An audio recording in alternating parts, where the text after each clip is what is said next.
आज की वीडियो दोस्ती के नाम। गाइस, क्या होती है सच्ची दोस्ती, ये आज मैं सिर्फ आपको बताऊंगा नहीं, दिखाऊंगा भी। इस वीडियो को ध्यान से देखिए।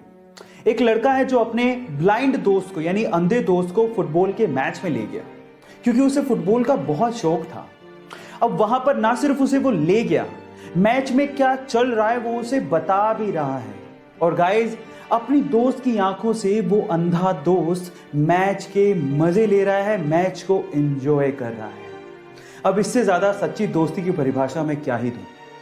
गाइस, अपने दोस्तों के साथ, स्पेशली अपने सच्चे दोस्त के साथ इस वीडियो को जरूर शेयर करिएगा। क्या आप लोग आईपीएल देखते हैं? और अगर आप आईपीएल देखते हैं तो मेरे पास आपके लिए आईपीएल से रिलेटेड एक ऐसा सवाल है जिसका जवाब अधिकतर आईपीएल देखने वालों को पता तक नहीं होता।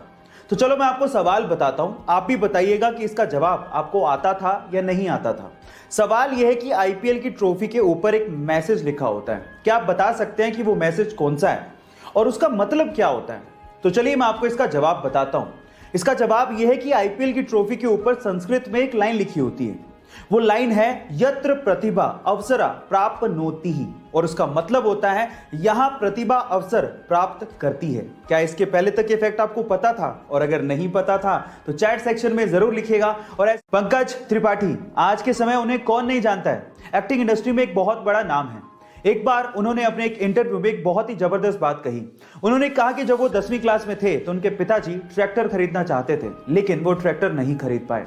लेकिन उस वक्त अगर उनके पिताजी ट्रैक्टर खरीद लेते तो पंकज जी के मुताबिक आज वो किसी खेत में ट्रैक्टर चलाकर खेती कर रहे होते और इंडस्ट्री में इतना बड़ा नाम नहीं कमा पाते। उसके बाद जो पंकज जी ने कहा वो आप लोगों को सुनना चाहिए। उन्होंने कहा कि जिंदगी में कभी कभार हमें अगर कोई चीज नहीं मिलती तो उस वक्त उसका मलाल होने लगता है, लेकिन बाद में आगे चलकर समझ में आता है कि उस वक्त जो हुआ वो ठीक ही था। इसलिए जिंदगी अगर आपको हरा रही हो तो आप समझ लीजिएगा कि आपके साथ कुछ अच्छा होने वाला है। आपको पंकज जी की बात सुन के कैसा लगा चैट सेक्शन में जरूर लिखिएगा। और दुनिया के 4 अरबपतियों की 4 मोस्ट पावरफुल हैबिट्स में से हैबिट नंबर 3 मैंने ली है दुनिया के सबसे युवा अरबपति और फेसबुक, व्हाट्सएप और इंस्टाग्राम के ओनर मार्क जकरबर्ग से। वो ये कहते हैं कि मैं हमेशा अपने आप को चैलेंज देने में बिलीव रखता हूं।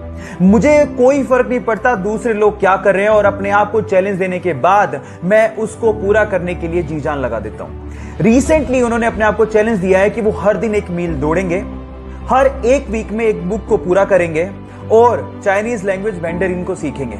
मेरा सवाल आपसे यह है कि आप में से कितने लोग अपने आप को चैलेंज देते हैं और उसे पूरा करने में अपना पूरा दम लगा देते हैं? सो गाइस, बाकी बची हुई हैबिट के लिए मुझे फॉलो करना मत भूलिएगा। मिलते हैं अगले वीडियो में। जब पहली बार वो टेस्ट सेशन के लिए ग्राउंड पे उतरा तो बहुत सारे फुटबॉल प्लेयर उसके बोने कद को देख के हैरान रह गए, लेकिन जब उसने परफॉर्म किया तो सब एक ही बात बोल रहे थे कि ये लड़का फुटबॉल खेलने के लिए पैदा हुआ है। बस फिर क्या था, बार्सिलोना क्लब ने उसे जिंदगी का पहला कॉन्ट्रैक्ट दिया। उसके बाद उसने जिंदगी में पीछे मुड़ के नहीं देखा। वो वर्ल्ड का मोस्ट वैल्यूएबल फुटबॉल प्लेयर बना। इसके अलावा वो हाईएस्ट पेड फुटबॉल प्लेयर भी बना। उसका नाम है लियोनेल मेसी। गाइज, एक बार किसी रिपोर्टर ने उससे पूछा कि उसकी ओवरनाइट सक्सेस का राज क्या है, तो उसका जवाब आप लोगों को सुनना चाहिए। उसने कहा कि इस ओवरनाइट सक्सेस के पीछे 17 साल 114 दिन की कड़ी मेहनत है, उसके बाद वो यहां तक पहुंचा। सो गाइज, इसीलिए कहते हैं कि सक्सेस ओवरनाइट नहीं मिलती, उसके लिए आपको कड़ी मेहनत, बहुत ज्यादा हार्डवर्क, पैशन के साथ करना पड़ता है, पेशेंस रखने पड़ते हैं। और अगर आप में वो पेशेंस हैं तो आप भी रिकॉर्ड तोड़ ही दोगे। वर्ल्ड के 4 बड़े अरबपतियों की 4 मोस्ट पावरफुल हैबिट्स में से हैबिट नंबर 2 मैंने ली है वर्ल्ड के 3rd रिचेस्ट पर्सन और सबसे बड़े इन्वेस्टर वॉरेन बफेट से। वो ये कहते हैं कि अगर आप किसी एक बड़े आइडिया को हाँ कहते हो तो आपको 100 छोटे छोटे आइडियाज को ना कहना पड़ेगा, चाहे वो कितने भी प्रभावशाली क्यों ना हो। हर इंसान एक ही समय में बहुत सारी चीजों पे फोकस नहीं कर सकता, इसीलिए किसी एक आइडिया पर फोकस करना तो इंपॉर्टेंट है ही, बाकी चीजों से अपना ध्यान हटाना भी उतना ही ज्यादा इंपॉर्टेंट है। इसीलिए वो अपने पूरे दिन में 80% समय में बुक्स पढ़ते हैं और बाकी समय में अपने प्रोफेशनल ग्रोथ पे ध्यान देते हैं। बस इससे ज्यादा कुछ नहीं। बाकी बची हुई हैबिट्स के लिए मुझे फॉलो करना मत भूलेगा। मिलते हैं अगले वीडियो में।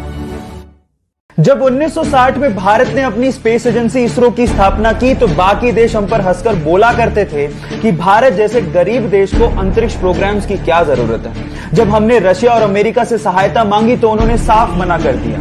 हमारा पहला रॉकेट साइकिल पर ले जाया गया और उसे नारियल पेड़ के सहारे लॉन्च किया गया। इतने बुरे दिन देखने के बावजूद भी आज इसरो ने भारत को अंतरिक्ष प्रोग्राम्स में बुलंदियों पर पहुंचा दिया है। भारत 2013 में मंगल ग्रह पर पहली ही कोशिश में पहुंचने वाला पहला देश बना और साथ ही साथ इसरो ने 2017 में एक ही रॉकेट से 104 सैटेलाइट को लॉन्च करके रिकॉर्ड बना दिया और आज इसरो वर्ल्ड की रिनोन स्पेस एजेंसीज में से एक है। So proud to be an Indian. Michael Phelps ने 2000